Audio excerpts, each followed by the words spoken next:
Aujourd'hui, nous allons on n'a pas eu des fiches, mais donne-moi un peu. parler du rôle du peuple d'Israël parmi les nations en nous servant de la paracha de Chayei Sarah que nous venons de lire ce Shabbat. La première remarque est que la paracha qui est censée parler de la vie de Sarah traite de sa mort. Et donc la question qui se pose est pourquoi la Torah parle des vies de Sarah au pluriel, car le mot vie en hébreu est au pluriel, ce qui induit immédiatement une compréhension différente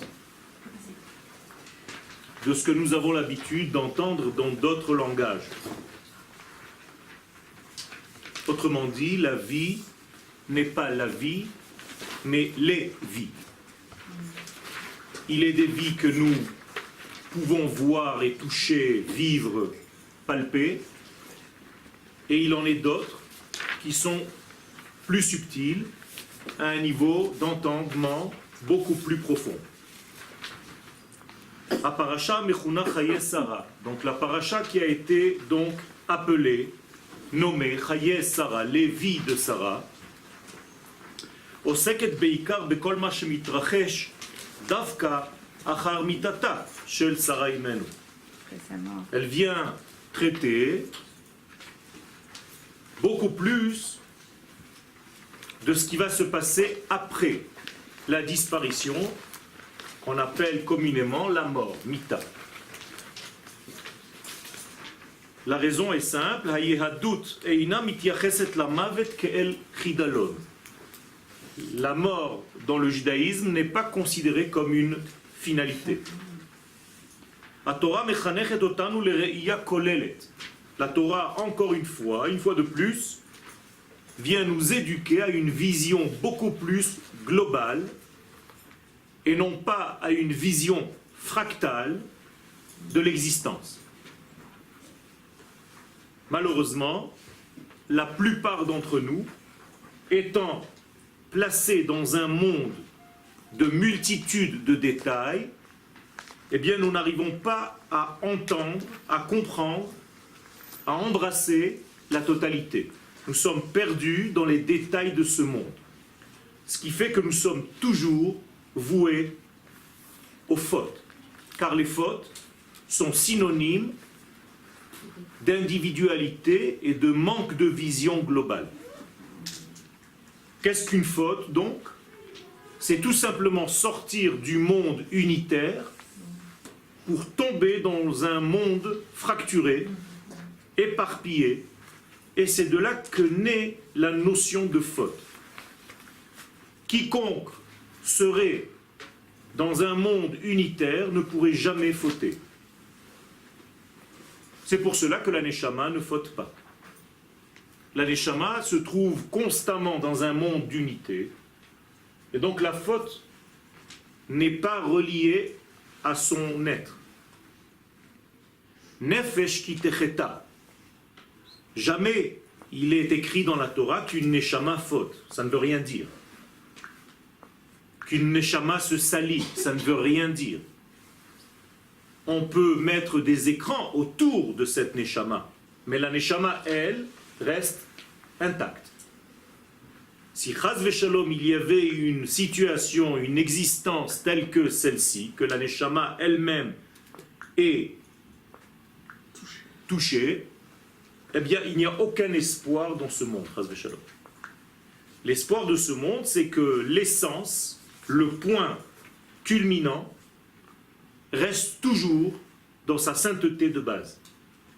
On l'a appelé, dans d'autres cours, la Ségoula.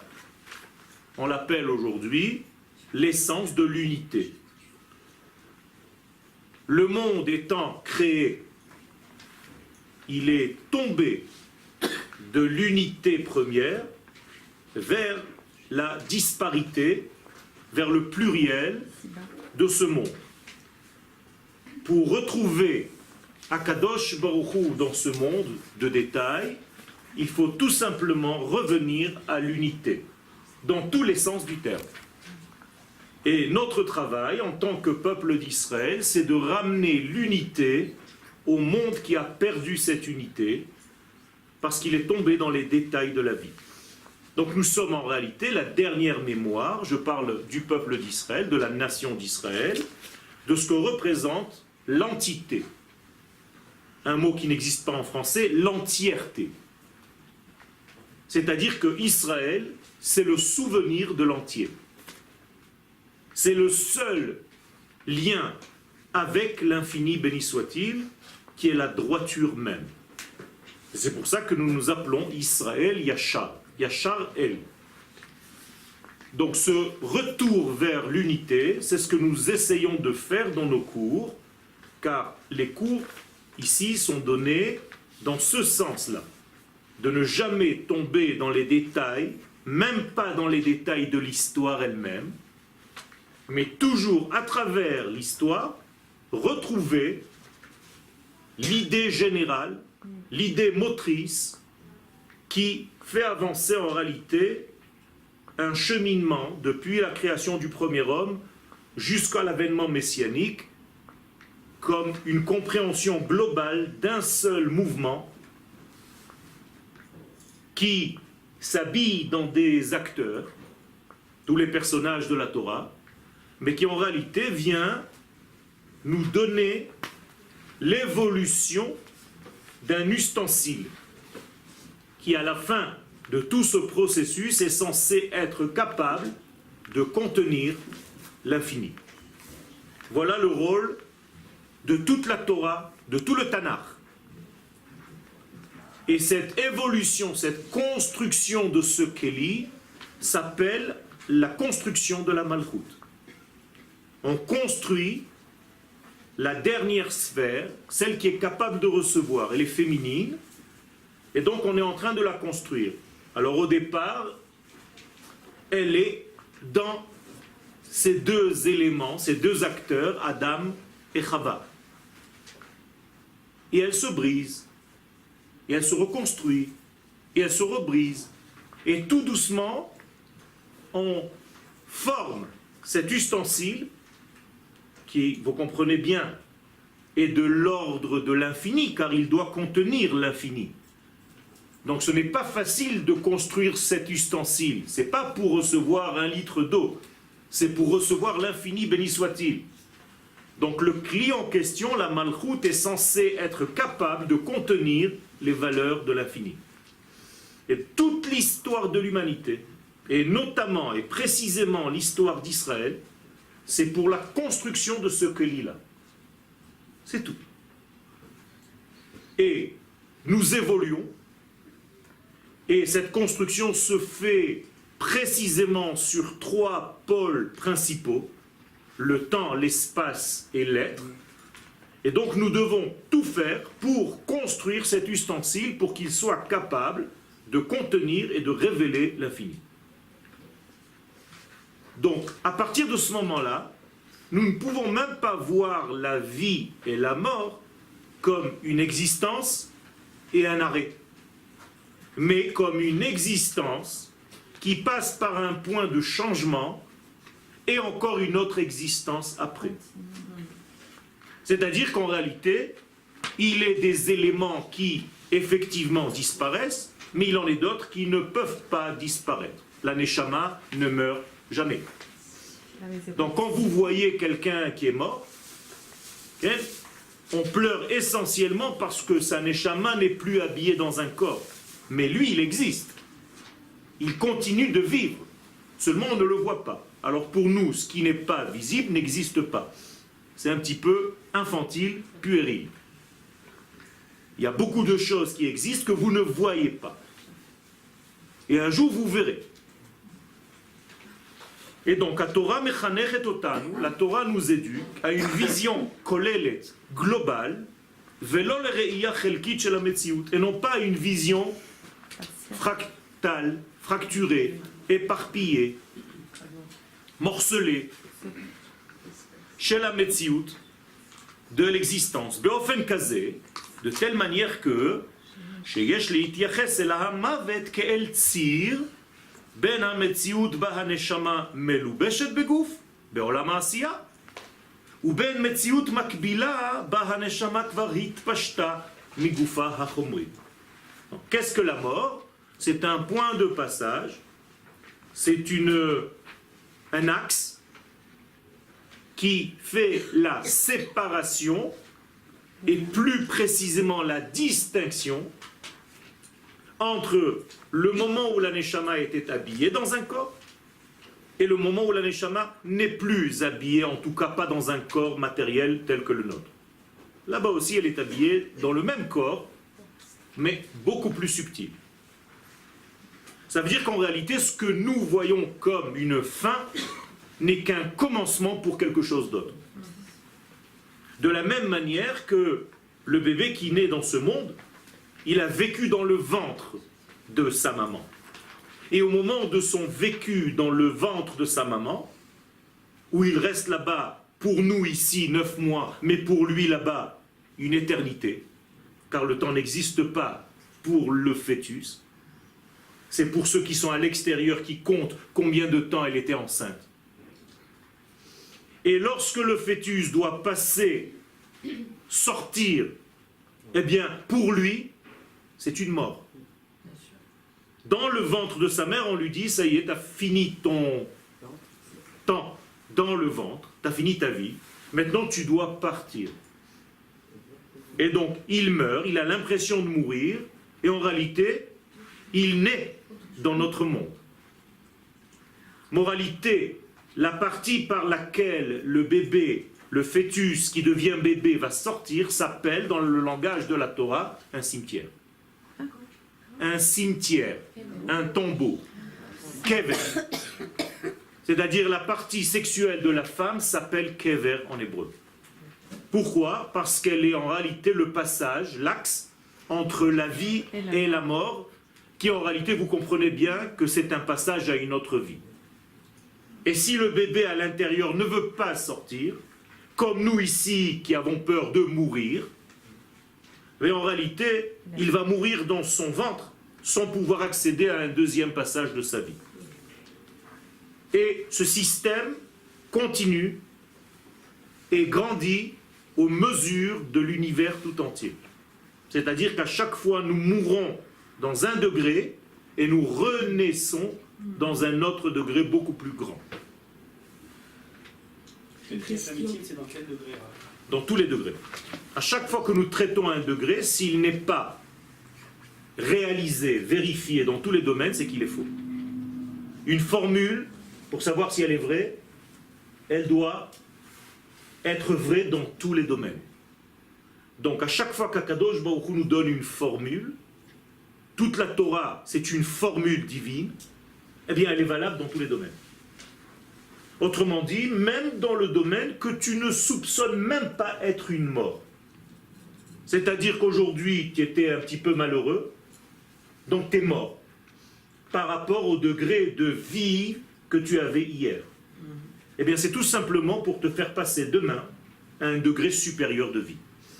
Donc, à chaque fois, tu dois mourir un peu. Et c'est pour ça que nous allons dormir. Le sommeil fait partie de cette mort, un petit peu plus petit, 1/60, mais c'est la même chose. Donc, à chaque fois qu'on va mourir, on dit Shema Israël. À chaque fois qu'on va dormir, on dit Shema Israël. C'est la même chose. Okay. Oui, moi je me pose une question, c'est le monde du bébé que vous comparez à le monde qui nous attend après la mort. Il y a quelque chose qui reste quand même une question, une inconnue. C'est-à-dire que le bébé, quand il arrive dans ce monde qu'on appelle la vie, il n'est pas seul. Il a autour de lui tout un monde, en particulier d'amour, de parents, de pères, de mères, de frères, de sœurs, d'humanité. Parce que vous êtes en train de me dire que vous savez ce qui se passe quand vous sortez d'ici. Il n'y a plus d'amour, il n'y a plus Non, c'est ma question. Mais justement. Ma question, Mais c'est... vous affirmez quelque chose. J'affirme que ce monde dans lequel je suis et où nous sommes... Exactement Nous comme ne le sommes bébé pas qui ne seuls. sait pas lui-même que lorsqu'il sera à l'extérieur, il y aura de l'amour et une famille. C'est ma question. Mais il y a la même chose. Au moment de la mort, Oui. et aujourd'hui il y a même scientifiquement des preuves à cela, des gens qui sont partis et qui reviennent et qui racontent ce qu'ils ont vu, tout le monde les attend. Ok, mais ce n'était pas uniquement ma question. Ma question, c'était le sentiment que nous laisse le départ et la mort de quelqu'un. Parce que c'est nous qui restons seuls avec la disparition de cette personne. La Et qu'est-ce question qu'on en maintenant fait? a dévié à autre chose. Ouais. Tout à l'heure c'était concernant celui qui passe, mais là vous êtes en train de parler de ceux qui restent. De ceux qui restent, On est c'était ça ma d'accord. question. C'est pour ça qu'il y est écrit au niveau de Sarah, qu'on vient de lire, Vayavo Abraham lispod le Sarah velivkota. Oui. Il est venu faire un espède à Sarah et elle a pleuré. Pleurer c'est pour qui? Pour lui. Pour lui, oui. Le espède c'est pour qui? Pour elle. Ouais. Ça veut dire que lui reste ici, il pleure parce qu'il ne sait pas, mais elle passe dans un autre domaine, et là-bas c'est un espède. Et le livkota, il est tout petit, avec un petit kaf. Pourquoi? Parce qu'en réalité, ce qu'on imagine, nous, au point où nous pleurons, et ça fait partie de notre vie, il faut pleurer, il y a 3 jours de pleurs, c'est tout simplement pour ceux qui restent. Mais ceux qui sont partis, c'est un autre domaine. Ils ne vivent pas ce que nous, on ressent ici. C'est un autre domaine. Et si on n'avait pas une Kabbalah, on ne pourrait pas dire ce genre-là de choses, parce que qui sait ce qui se passe de l'autre côté?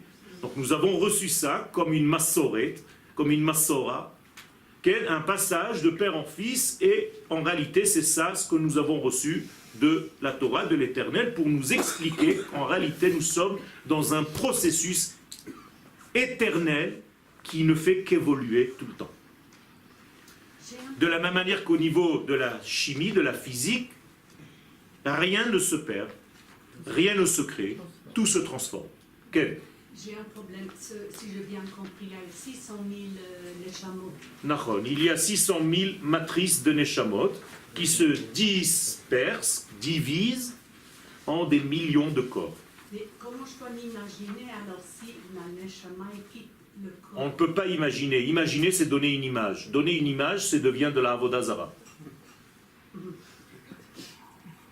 Donc en réalité, il faut comprendre qu'il y a une clé qui est visionnée par 2000 personnes. C'est la même chose. Ça veut dire qu'il y a ici une notion qui est révélée à 2000 personnes, et ces 2000 personnes s'occupent du même sujet. C'est comme un atome qui a autre. Exactement. Alors il y a une Neshama parmi les 600 000, on prend une, cette Neshama unique, lorsqu'elle elle rayonne sur 20 000, 30 000, 40 000 personnes. D'accord? Car il y a ici 2 notions, une notion quantitative et une notion qualitative. Donc la qualité s'habille dans la quantité. Et c'est ce que je suis en train de vous dire depuis le début du shiur. Ne vous perdez pas dans la quantité au détriment de la qualité. Tout ce qui est qualité est toujours petit, est toujours moindre, est toujours rare. Et c'est pour ça que la lettre Yud dans l'alphabet hébraïque est la plus petite, car elle est la racine de toutes les lettres. On appelle aujourd'hui ça, encore une fois, au niveau scientifique, de la haute technologie. C'est-à-dire très peu de matière et beaucoup d'énergie. Excusez-moi. Vous parlez des 600 000 neshamot qui chacun... Non, moi j'en ai pas parlé, c'est une question. Ah, pardon. C'était pas le but du cours, mais si vous avez une question, C'est 600 000 neshamot, chaque neshama qui s'éclate, qui se subdivise. qui subdivise, va dans des neshamot yehudiyot. Pas dans des neshamot, dans des corps. Des corps de Yehudim Quel? seulement? Non. Au niveau des 600 000, oui. Oui. C'est-à-dire, il y a 600 000 degrés d'âme qui s'habillent dans le peuple d'Israël à toutes les générations. Ça veut dire que ces 600 000, à un moment donné, se sont habillés dans 10 000 personnes. Ces 600 000 se sont habillés dans une personne, Adam Arishon. Toujours dans Et aujourd'hui, elle s'habille dans 15 millions de personnes. En Israël, toujours. Toujours. Donc il y a en réalité deux axes. Un axe vertical et un axe horizontal. L'axe horizontal, c'est l'axe de l'histoire.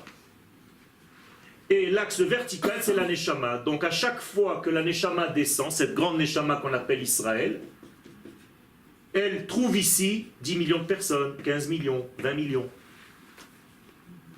Pendant la Shoah, on nous a enlevé 6 millions. Vous comprenez? Mais c'est toujours la même Neshama.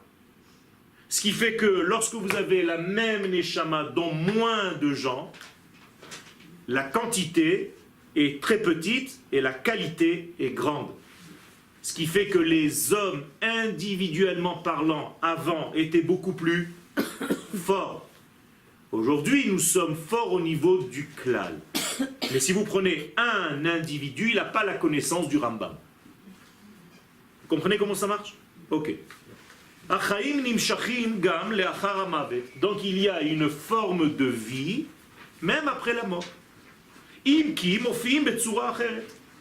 La différence, c'est que la vie après la mort, c'est une autre forme de vie. Et la paracha de Chaye Sarah nous fait rencontrer avec ces deux phases, celle d'avant la mort et celle d'après la mort.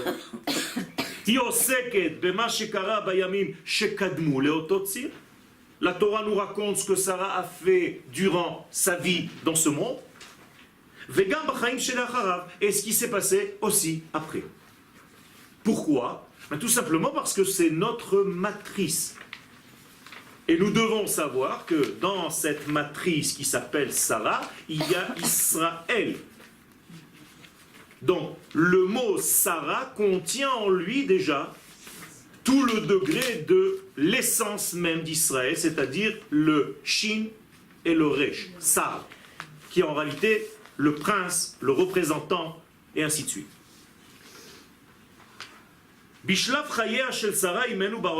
Lorsque Sarah vivait donc dans ce monde-là, dans le nôtre,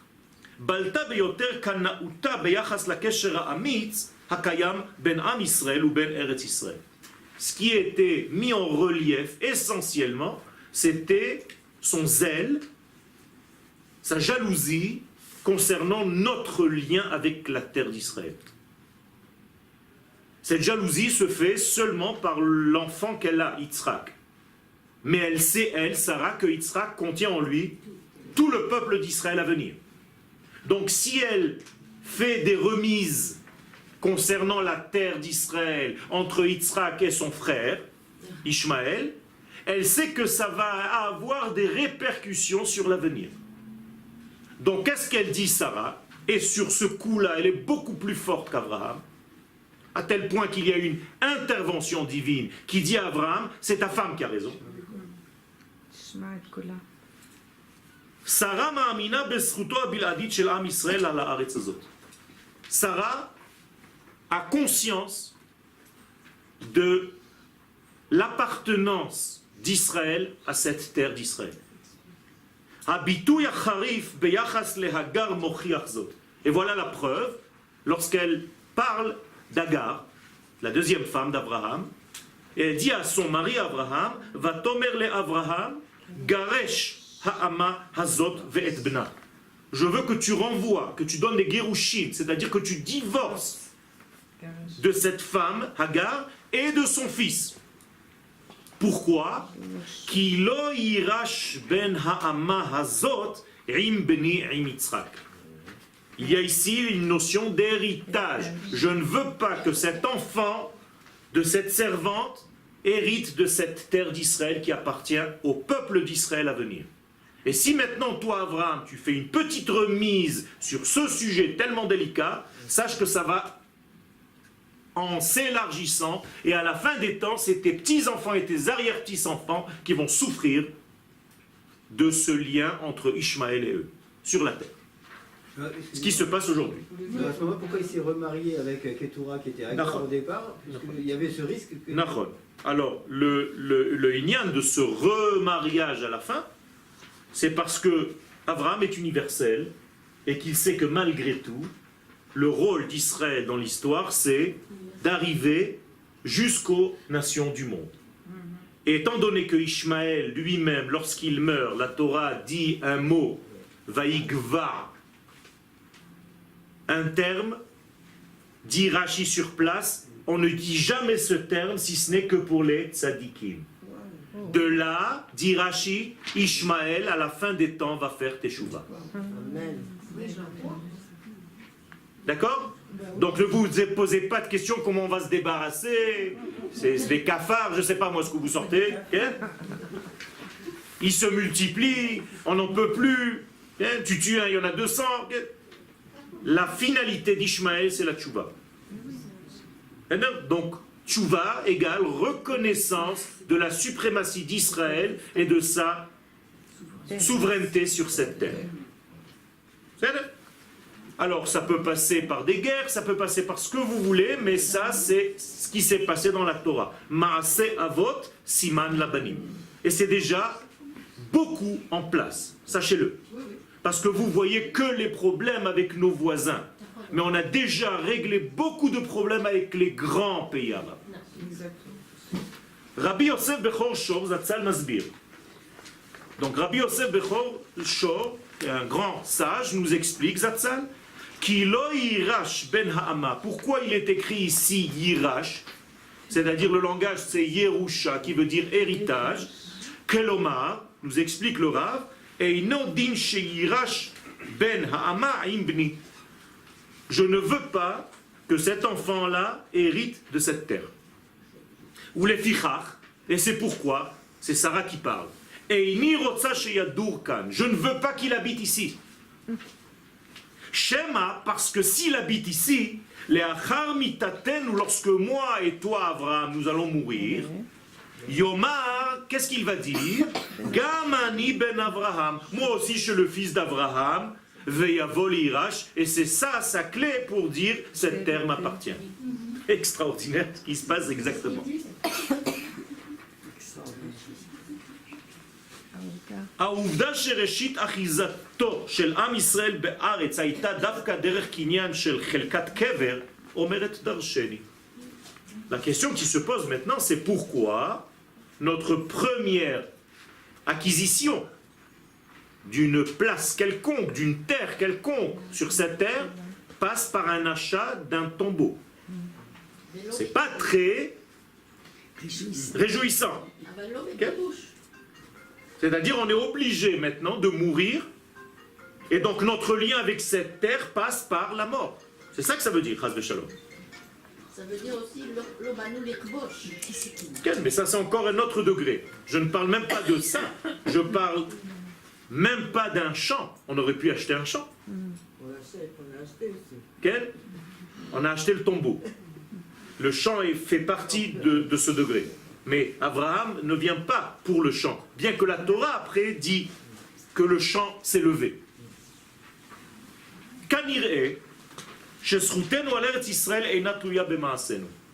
La conclusion est simple. Notre lien avec cette terre ne dépend pas de nos actions. La preuve, c'est que la première acquisition passe par la mort. Autrement dit, au moment où tu es le plus passif, tu ne fais rien. Si je parle d'une acquisition d'un champ, c'est parce que moi je laboure ce champ qu'il devient mien. Alors que là, la première acquisition passe par un acte qui est en réalité l'inverse de l'action, c'est-à-dire la mort.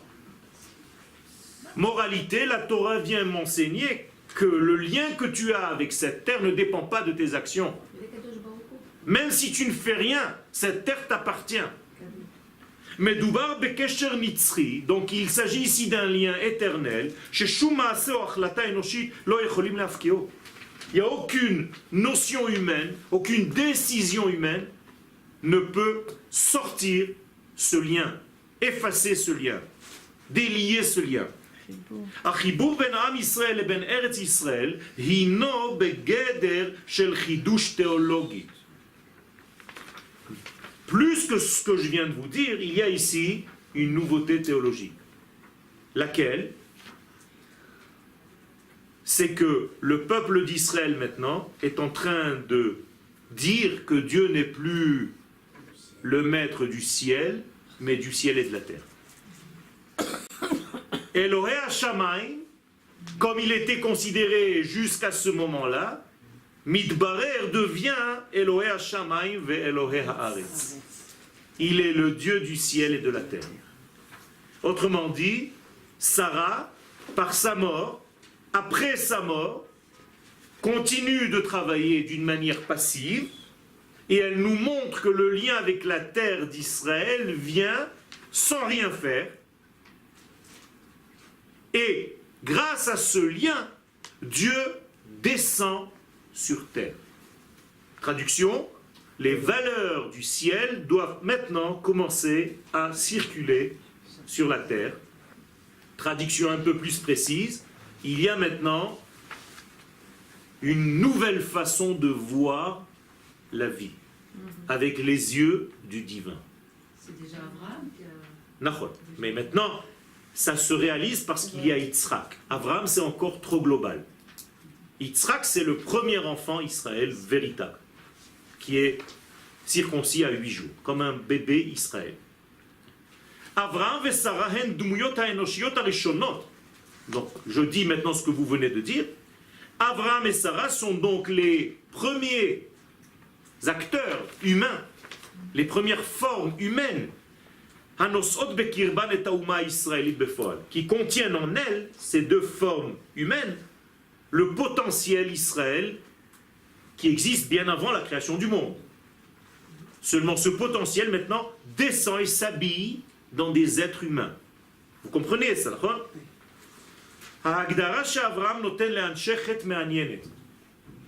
Et la définition avec laquelle Abraham se voit face aux enfants de Chet est très intéressante. Qu'est-ce qu'il leur dit?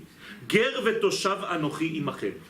Je suis étranger et je suis habitant. Comme qui? Comme Akadosh Baruch Hu lui-même. Autrement dit, Dieu est au-dessus de ce monde, mais il est en même temps dans ce monde. Qu'est-ce que vient dire Abraham aux gens de Chet? Comprenez bien qui je suis. Je suis le représentant de l'infini sur terre.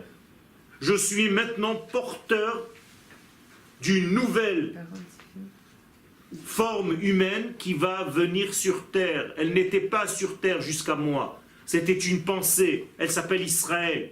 C'est moi le premier porteur de ce gène. C'est énorme. Je vois pourquoi il s'est prosterné plusieurs fois devant les enfants. Puisque... Se prosterner, c'est pas ce qu'on croit.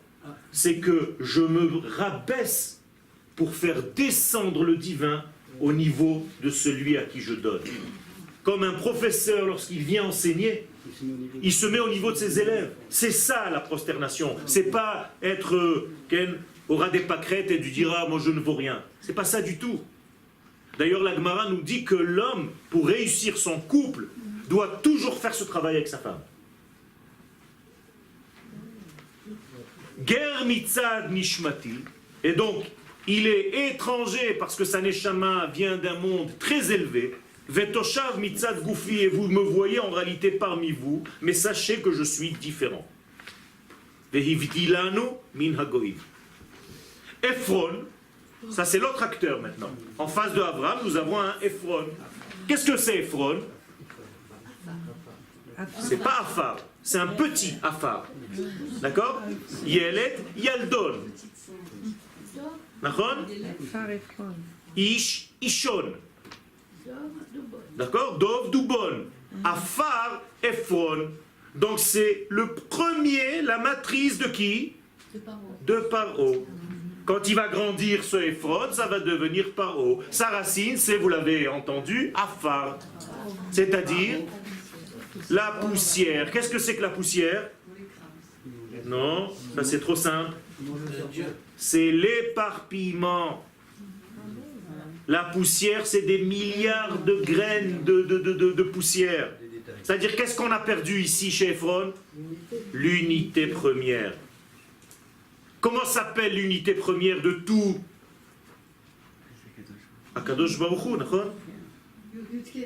Nachon? Ça veut dire que si je devais donner une couleur à la première unité de ce monde, quelle couleur c'est? Le blanc. Comment on dit blanc en hébreu, à part la vanne? Non. Ça doit faire partie du cours, Rabotai, ne dites pas n'importe quoi. Et Ephron, il s'appelle Ben Tsochar. Qu'est-ce que c'est Tsochar en hébreu? Vous ne connaissez pas? Tsachor en hébreu veut dire la vanne bohek. Quel? Tsachor. Tsachor, c'est un grand blanc, magnifique, éclatant. D'accord? Donc Ephron dit à Abraham, tu sais comment je m'appelle? La poussière éparpillée, mais je suis le fils de la blancheur initiale. Autrement dit, Ephron est en train de dire à Abraham, il y a eu un bug dans mon histoire. Au départ, j'étais comme toi, et je me suis perdu. Abraham, je sais que toi, tu es le représentant de Dieu sur terre. Comment est-ce qu'ils lui disent? Nessi Elohim ata betochenu.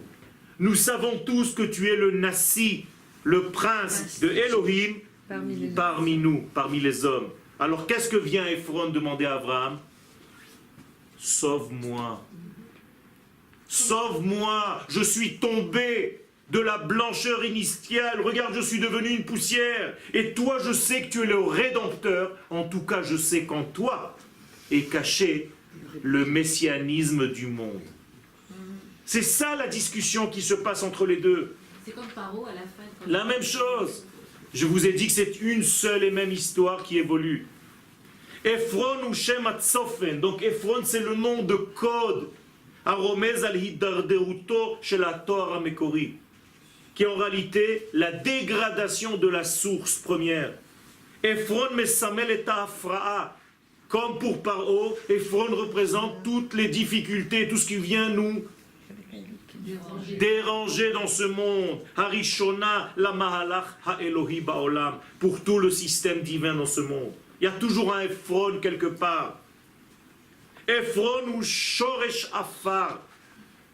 Donc Ephron, c'est la racine du serpent, puisque le serpent ne mange que afar, venachash, afar, lachmo. Donc en réalité, nous sommes face à Adam, Chava et le serpent sous une nouvelle forme. Et cette fois-ci, le serpent qui c'est? Ephron. Et là, il y a quand même une évolution par rapport au serpent, car maintenant, il y a une certaine teshuva qui est en train de se mettre en place. Yesodo apnimi shel Paro, c'est le profond degré du pharaon.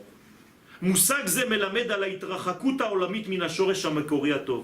Mais tout simplement, ça vient nous enseigner que Ephron s'est éloigné. Il vient en réalité nous expliquer qu'il est tombé de la source première, qui s'appelle donc le Tsochar.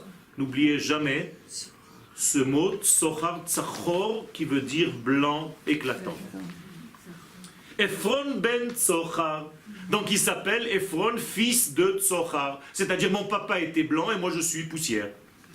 Il y a un problème. Donc il en est sorti, il s'est éloigné de Dieu, de cette blancheur première.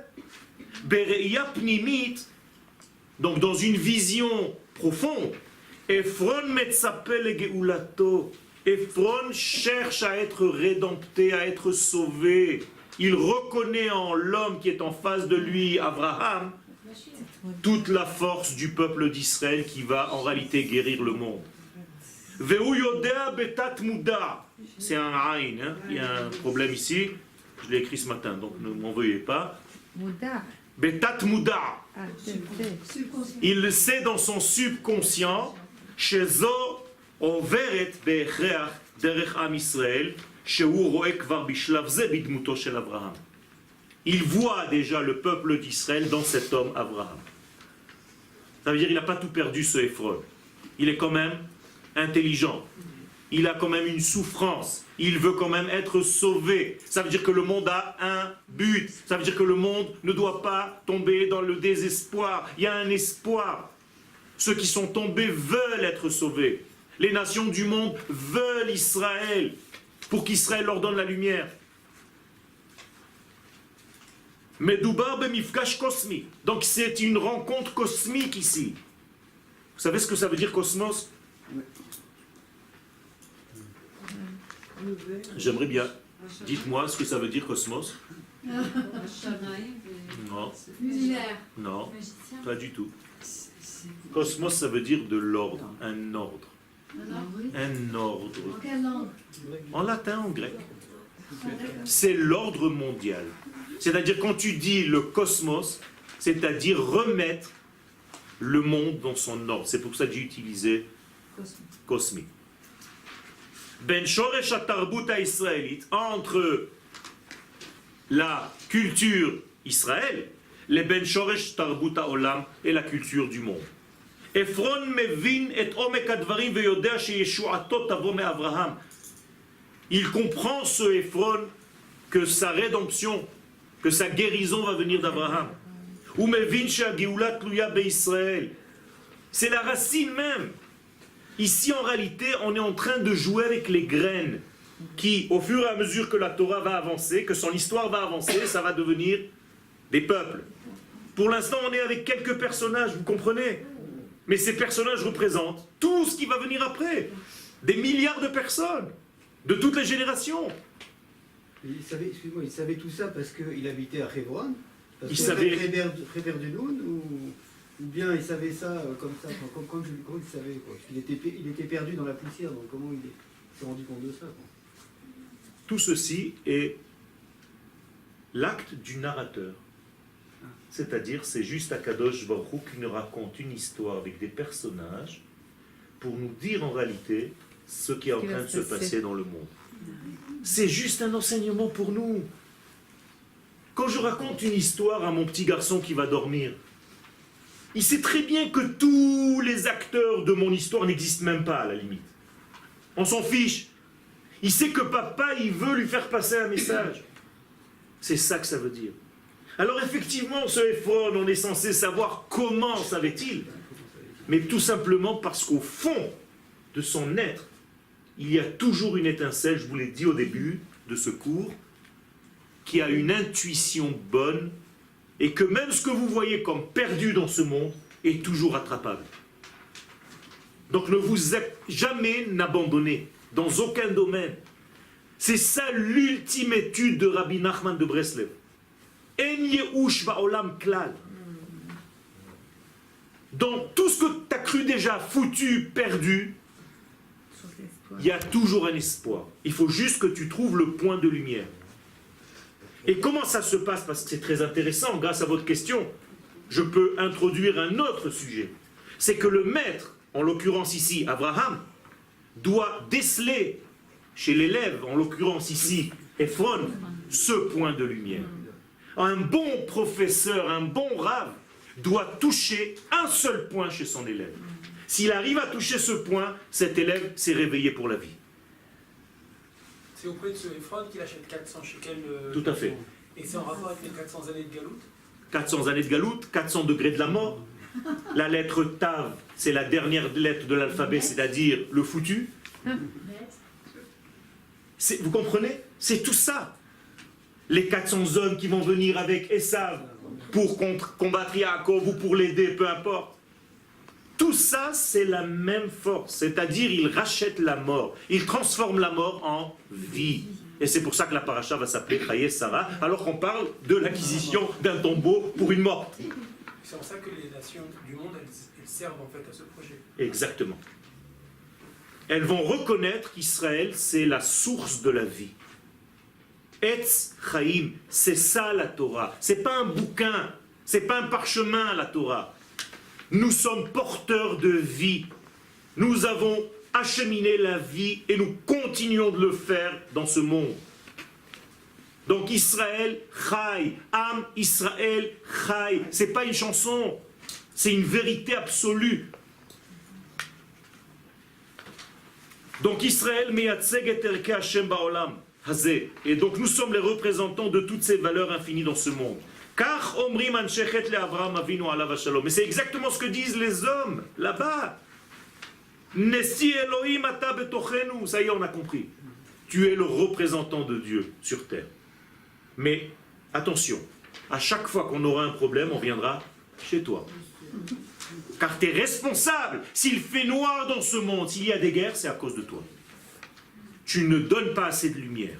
Tu t'es occupé de faire autre chose au lieu de nous apporter la lumière. À bon entendeur, salut.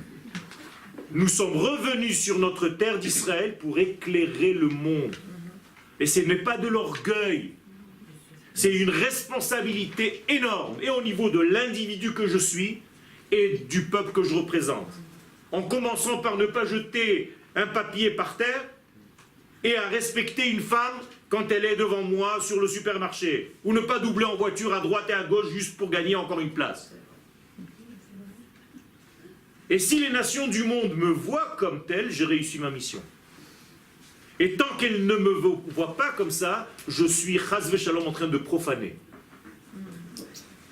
Et la plus grande des profanations, c'est lorsqu'un juif ne se trouve pas et n'habite pas sur sa terre.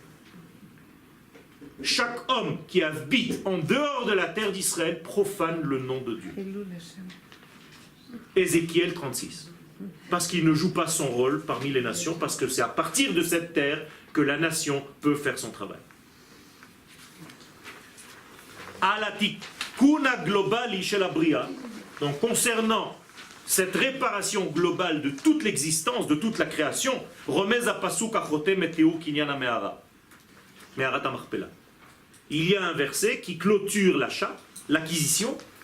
Et regardez ce que ce verset de la Torah nous dit. Vayakom hasadeh. Incroyable. On prête à un champ des éléments humains. C'est-à-dire le champ s'est levé. Vous avez déjà vu un champ qui se lève. Vehame'ara sherbo. Et ainsi que la caverne qui est à l'intérieur de ce champ. Elles se sont levées. Les Avraham. Qu'est-ce que ça veut dire les Avraham? Pour Avraham. La achuzat kever me'et bnechet. Alors que c'est un tombeau par rapport au bnechet. Regardez bien le passage. Par rapport au bnechet, ce n'est qu'une tombe. Par rapport à Abraham, c'est une rédemption. Vous comprenez ce que la Torah est en train de nous dire ici? Avec des mots simples, les gens de Chet n'y voyaient rien dans cette caverne. Abraham, puisqu'il est représentant de Dieu, ils lui disent « Rentre, pour toi apparemment ça va être différent. » Nous, on ne voit rien. Abraham rentre là-bas et qu'est-ce qu'il voit? Adam Arishon. Et il comprend que Adam et Chava sont en train d'être tikkunés par lui et par sa femme. Ça n'existe pas en français. Hein? D'accord? C'est à dire que Abraham et Sarah sont en train de réparer Adam et Chava. La faute. Kima haïtalo. Et les sages nous disent Kima haïtalo. Ce chant s'est levé. Il a eu une kima. Qu'est-ce que c'est kima en hébreu? Existence, kiyum. Chai vekayam. Ceux qui étaient hier à Hebron savent de quoi je parle. Okay? Il y avait hier plus de 38 000 à 40 000 personnes à Hebron. C'est un record jamais atteint. Sans compter les gens de Hebron. On nous a ouvert, il y avait l'armée, il y avait une fierté extraordinaire, un ressenti énorme. Et la prière, les centaines de minyanim devant la Mehara, c'était énorme, tout simplement énorme. Et c'est les seuls personnages qui arrivent à nous unir vraiment. Car il y avait de tout. De toutes les couleurs, de toutes les tendances. Parce qu'on a une seule mère de cette envergure. Sarah, Rivka, Rachel, Léa, Abraham, Yitzhak, Yaakov. C'est les seuls qui peuvent. Le rabbi, un tel, oh, il est accepté par ses chassidim. L'autre rabbi, il est accepté par ses chassidim. L'autre, il est accepté par ses chassidim. Mais Abraham, Sarah, il n'y a plus de chassidim, il n'y a plus de mitnagdim, il n'y a plus personne. C'est papa et maman. Et c'est énorme. Kima haïtalo, tkuma haïtalo.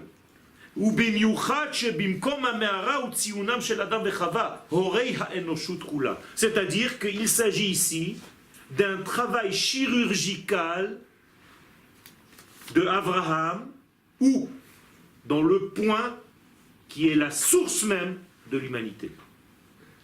C'est-à-dire qu'Abraham et Sarah sont en train de jouer avec des pincettes pour corriger l'humanité en touchant Adam et Chava.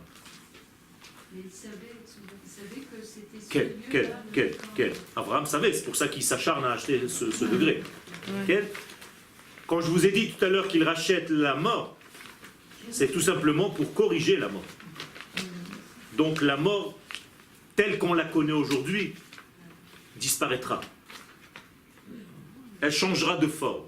Un jour peut-être, un cours à part entière pour ça. On aurait voulu qu'il ressuscite Sarah en fait.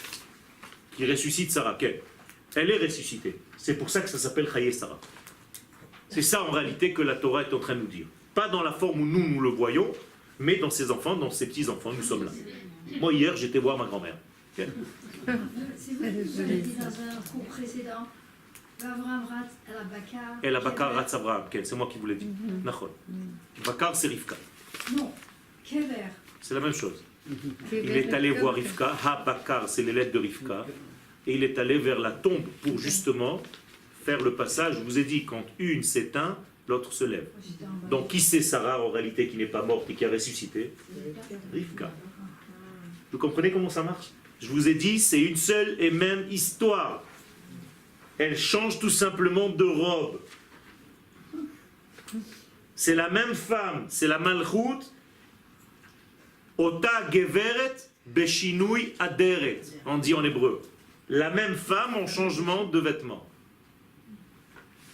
Si vous ne comprenez pas la Torah avec cette vision-là, vous ne pouvez rien comprendre.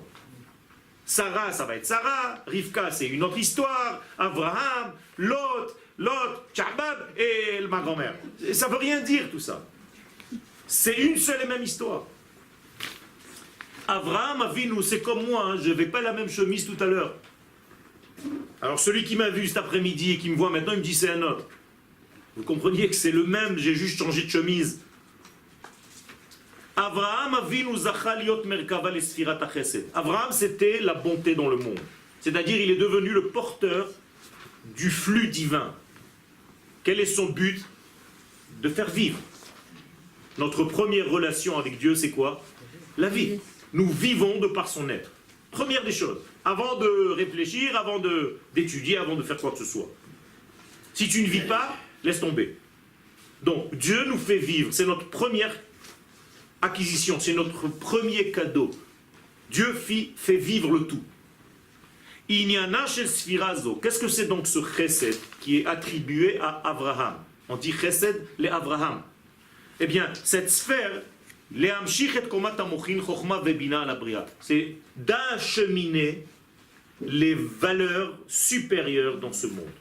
Les valeurs supérieures s'appellent Chokhma et Bina. Ces valeurs, elles s'habillent dans différents éléments dans notre vie. Par exemple, le Shabbat, vous les faites venir sans le savoir, en touchant le pain et le vin. Le vin, c'est la Bina, c'est une grande maman, et le pain, c'est un grand papa. Alors on commence par le vin, parce qu'il est plus proche de nous. La maman est toujours plus proche de ses enfants. Et pour l'instant, on cache le papa, le pain. Et une fois qu'on a déjà fait le kidouche sur maman, on va dire à papa, Hamotzi lechem min haaretz. Lechem, c'est papa. Vous comprenez? Et dans tous les domaines, vous le faites sans savoir. Et on touche des éléments sans cesse. Donc Abraham, c'est ce qu'il a compris. Et il a commencé à acheminer les valeurs supérieures à travers le flux du chesed, de la bonté qui achemine tout ça. חז"ל מלמדים שלא רק שאברהם זכה להיות נושאו של החסד העליון, אלא שבשעה שמל עצמו הוא פתח שלב חדש בהיסטוריה, זרימת החיים על המלכות. Abraham non seulement était porteur du chesed, mais en même temps il a ouvert le canal qui était bloqué jusqu'à l'âge de 90 ans. 99 ans. À 100 ans, Abraham était ouvert. En faisant la Brit Mila. Il a ouvert le canal par lequel Israël maintenant peut passer. Ce qu'on appelle la Brit Mila.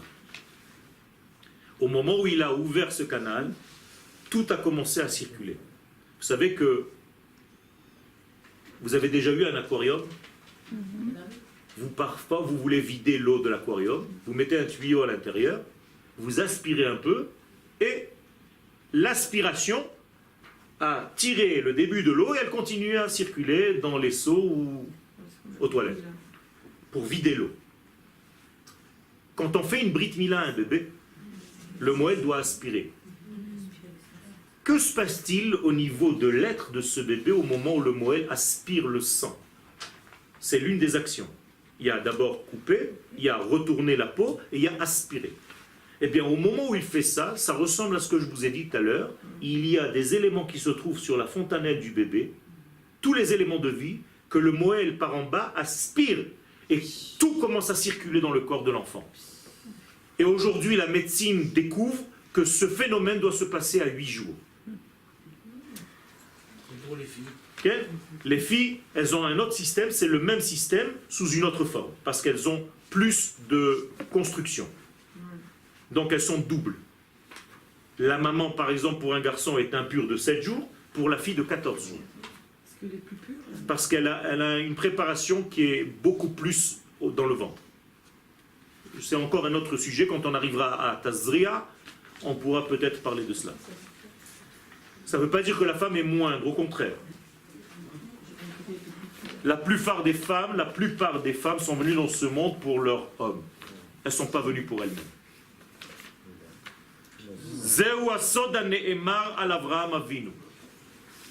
Donc quand vous avez épousé votre mari, vous avez épousé tout en même temps. Votre fils, votre amant, votre mari, votre père et Zara, c'est tout le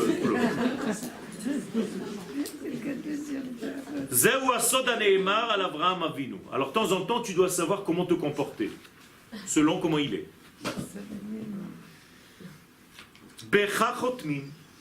Il est dit concernant Abraham, c'est avec toi qu'on va sceller. Qu'est-ce qu'on scelle avec Abraham? Non, la bracha. Ata gibor le'olam Adonai, mechaye metim, ata rav le'oshia, Elohei Abraham, Elohei Yitzhak ve'Elohei Yaakov, baruch ata Hashem, magen Abraham. On a commencé par tout le monde et on termine par magen Abraham. Donc, protection d'Abraham. Il faut protéger Abraham. Pourquoi il faut protéger Abraham? Ou bien c'est Abraham qui protège? Je comprends rien. Dites-moi. Je vous pose des questions, c'est rhétorique. Il faut protéger Abraham ou c'est Abraham qui protège? Dans les deux sens. Dans les deux sens. Lui, il protège le monde parce qu'il fait vivre, mais il faut le protéger parce que la bonté seule est dangereuse. Il faut lui donner des limites. Il faut la couvrir. Il faut la cacher. Parce que lorsque tu es trop bon, vous avez compris. Et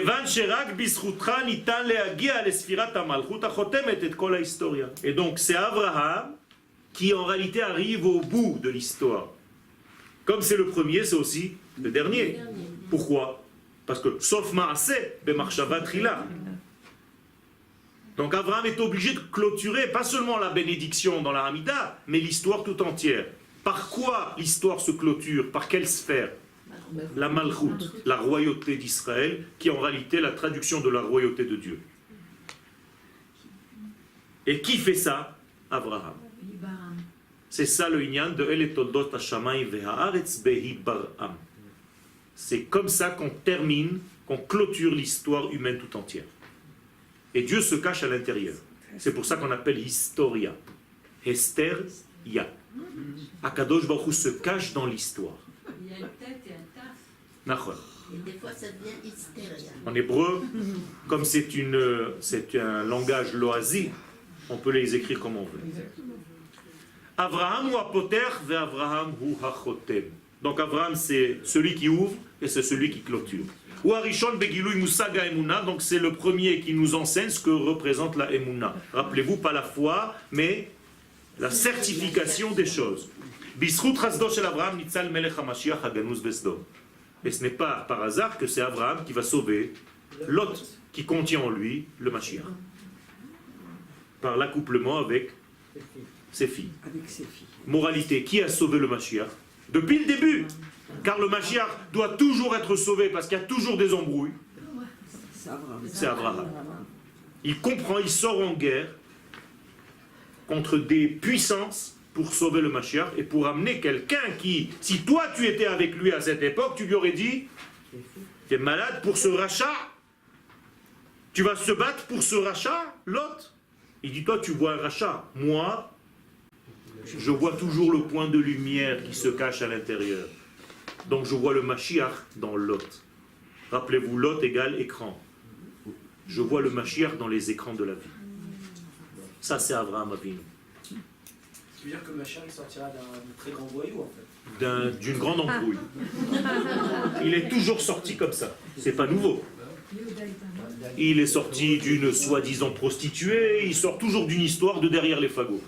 Les autres diraient c'est pas très catholique. Nahon, c'est juif. Avraham, Avinuhu hamatzil agadol shel malchut Hashem ba'olam. Donc c'est le sauveur. Ça va, ça te convient? Oui. של מלכות השם בעולם המלובשת במלכות ישראל. ומלכות זו עתידה להתחיל בעיר חברון. Et où commencera toute l'histoire de la royauté d'Israël? À Hebron. C'est le premier roi David, car avant lui ce n'est pas un royaume. Shaoul. Shaoul veut dire emprunter. Le premier roi, le vrai roi, c'est David. Et donc David va commencer son royaume, sa royauté où? À Hebron. Donc Hebron, c'est la ville matrice de toute la Géoula, de tout le début. C'est pour ça que c'est très important de temps en temps d'aller voir là-bas et dire bonjour à grand-mère, à maman. Il y a des gens, j'étais étonné, ce matin quelqu'un est venu me voir, il m'a dit qu'il n'a jamais mis les pieds à Meharat HaMachpelah, il ne sait même pas ce que c'est. C'est terrible. C'est vrai. Tov, je ne vais pas rentrer dans tout, je vais juste vous traduire les 127 ans de Sarah, qui sont en réalité 100. C'est la couronne, c'est la totalité. 20, c'est la chokhma et la bina, qui chacune d'entre elles a 10 degrés. Et 7, ce sont les sphirotes d'en bas. Donc, quand Sarah, on dit qu'elle a vécu 127 ans, ça veut dire qu'en réalité, elle a commencé l'acheminement de la couronne divine pour la faire venir jusqu'aux 7 degrés inférieurs, jusqu'à la royauté. Toda Rabba.